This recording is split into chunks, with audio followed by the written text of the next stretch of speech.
என்னை விடுங்க, நான் இனிமேல் பண்ண மாட்டேன். என்னை விடுங்க ப்ளீஸ் சார், விடுங்க. நான் விட முடியாது முன்ன, நீ மாட்டிக்கிட்ட அவ்வளோதான்.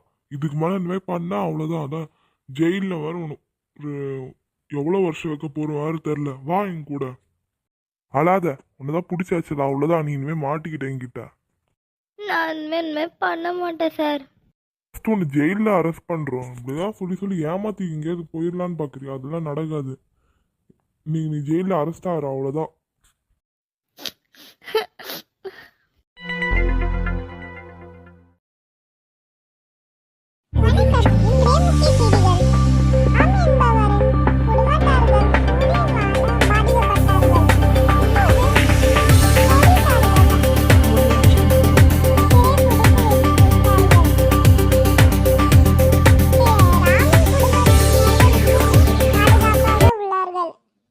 இந்த குடும்பத்தில் ராம், தேஜஸ்வி, விஜய், மீனா இந்த 4 பேர்கள் தான் இந்த குடும்பத்தில் இருக்கிறார்கள்.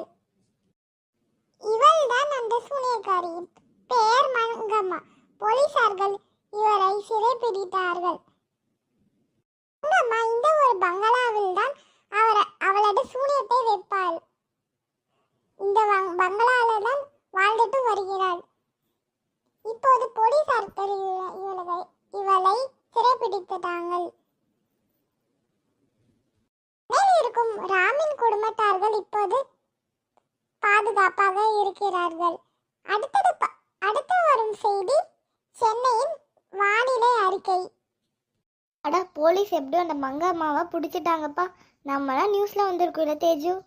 ஆமாம் மம்மி, நம்மளாம் நியூஸில் வந்திருக்கோம். அப்பாடா, இனிமேல் நம்ம ஃபேமிலிக்கு எந்த ப்ராப்ளமும் வராது. தேஜு, அதான் எப்படியோ இந்த ப்ராப்ளம் முடிஞ்சிருச்சு. தேஜு, அப்பா இன்னும் கொஞ்ச நேரத்தில் வராங்க. உனக்கு ஒரு சர்ப்ரைஸ் வச்சுருக்காங்க. சர்ப்ரைஸ் அந்த பொம்மையாக இருக்குமா இல்லை வேறு ஏதாவது இருக்குமா? சரி, பார்க்கலாம். அம்மா, போலீஸ் உங்களுக்கு ஃபோன் பண்ணாரா கேஸ்லாம் முடிஞ்சிடுச்சுன்ட்டு? தேஜு பண்ணாரு. நல்ல வேலை எப்படியோ முடிஞ்சிச்சு. இப்போ ப்ராப்ளம்லாம் யாரும் வர மாட்டேருக்கு. அம்மா போய் பார்த்துட்டு வரேன். டேடி வந்திருக்காங்க. நான் உனக்காக ஒரு சர்ப்ரைஸ் வச்சுருக்கேன். அது வேற எந்த சர்ப்ரைஸும் கிடையாது. அது என்னன்னா, அன்னைக்கு வேற உனக்கு ஒரு பாப்பா மாதிரி ஒரு டால் வாங்கி கொடுத்தல, அது இப்போ ஒரு ப்ராப்ளமால போயிடுச்சு. அதுக்கு பதிலாக உனக்கு இப்போ ஒரு இன்னொன்று பொம்மை வச்சுருக்கேன். பாட்டியா, இதுதான் அந்த டால். ஓகேப்பா.